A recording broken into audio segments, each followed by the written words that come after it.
कोलकाता में air pollution पर mayor Firhad Hakim का बयान। दिल्ली और मुंबई से बेहतर स्थिति। क्या दिल्ली की तरह कोलकाता में भी हो रही है एयर पॉल्यूशन? क्या कोलकाता के लोगों को भी सांस लेने में हो रही है तकलीफ? कोलकाता के मेयर फिरहाद हकीम ने शहर में एयर पॉल्यूशन की मौजूदगी को स्वीकार किया है, लेकिन उनका कहना है कि दिल्ली और मुंबई के मुकाबले कोलकाता में पॉल्यूशन कम है। उन्होंने इसके मुख्य कारण के तौर पर गाड़ियों से निकलने वाला काला धुआं और कंस्ट्रक्शन साइट से उड़ती धूल को बताया। फिरहाद हकीम ने यह भी कहा कि कोलकाता नगर निगम ने कई बार चेतावनी दी है, लेकिन कंस्ट्रक्शन के दौरान साइट्स को कपड़े से ढकने का नियम अभी भी नहीं माना जा रहा है। उन्होंने बताया कि नगर निगम की तरफ से मिस्ट कैनन और स्प्रिंकलर्स का इस्तेमाल कर पानी छिड़का जा रहा है, लेकिन कुछ लोगों के सहयोग न करने के कारण पूरी तरह से एयर पॉल्यूशन पर कंट्रोल करना मुश्किल हो रहा है। रूबी मोड़ पर सड़क की खराब स्थिति की वजह से हुई दुर्घटना को लेकर मेयर ने इसे दुर्घटना मानने से इनकार किया। उनका कहना था कि सड़क पर पिच होने के बावजूद वे किसी तरह का साइंटिफिक कारण नहीं देख रहे। इसके अलावा मेयर फिरहाद हकीम ने वक्फ संपत्ति बिल पर भी अपनी राय दी। उनका कहना था कि यह बिल अनडेमोक्रेटिक तरीके से लाया गया है और इसके खिलाफ देश भर में विरोध हो रहा है। इस बिल के खिलाफ 30 नवंबर को तृणमूल कांग्रेस के अल्पसंख्यक सेल द्वारा रानी रासमनी रोड पर विरोध प्रदर्शन किया जाएगा, यह जानकारी भी उन्होंने दी। আমরা দেখুন বায়ু দূষণ কলকাতা দিল্লি বোম্বের তুলনায় বেটার, কিন্তু বায়ু দূষণ আছে। তার কারণ এখনো অনেক পুরনো গাড়ি যারা এই সময় আমি আস্তে আস্তে একটু রেড রোডে দেখছিলাম কালো ধোঁয়া ছাড়ছে।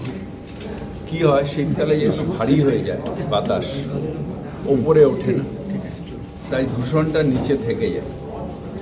এখনও অনেক বিল্ডিং আছে যাদের হাজারবার বলার পরেও কভার না করে সেখানে রয়েছে বলে ডাস্ট হচ্ছে।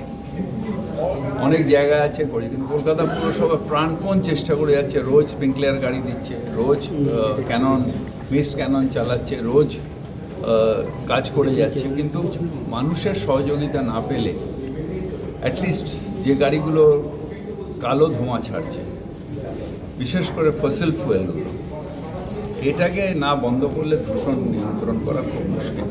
কবিতা, আজকে একটা অ্যাক্সিডেন্ট হয়েছে এবং সেখানে যেটা বলা হচ্ছে যে তাপ্পি দেওয়া হয়েছে রাস্তায়, তার জন্য করেছে রুবির মোড়ের কাছে।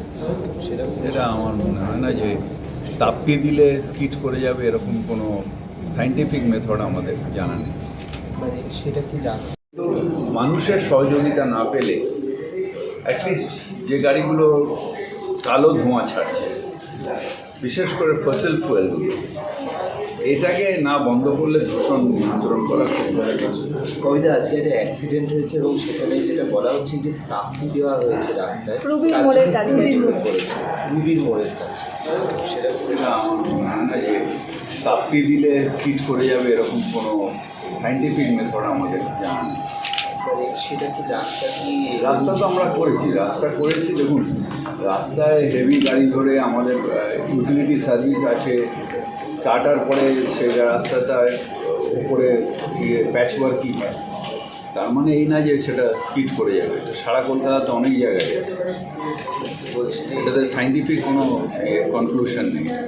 বলছি আজকে অনেকে বলছেন যে কংগ্রেসের মুখ হিসেবে এখন ইন্ডিয়া জোটের মুখ হিসেবে মমতা বন্দ্যোপাধ্যায়কে তুলে ধরা উচিত। আজকে জাতীয় কর্মসমিতির বৈঠক আছে, তার আগে আপনি কী ভাবছেন? এটা নিয়ে আমি পার্টির ভেতরে 30 তারিখ আপনি কি মিটিংয়ে থাকছেন? এই যে সংখ্যালঘুদের, হ্যাঁ, এটা একটু যদি বলেন। ওয়াকফের যে ওয়াকফ যে বিল, অগণতান্ত্রিক ওয়াকফ বিল, যেটা কেন্দ্রীয় সরকার আনবার চেষ্টা করছে, যেটা জেপিসিতে আছে, সেই বিলের প্রতিবাদ সারা ভারতবর্ষ হচ্ছে। আমরাও বাংলায় করছি, তৃণমূল কংগ্রেসও করছি। তাই আমাদের মাইনরিটি সেল 30 তারিখে তার প্রতিবাদ সভা করবেন রানী রাসমণি রোডে, এবং সেখানে নিশ্চিতভাবে আমরা সবাই থাকব।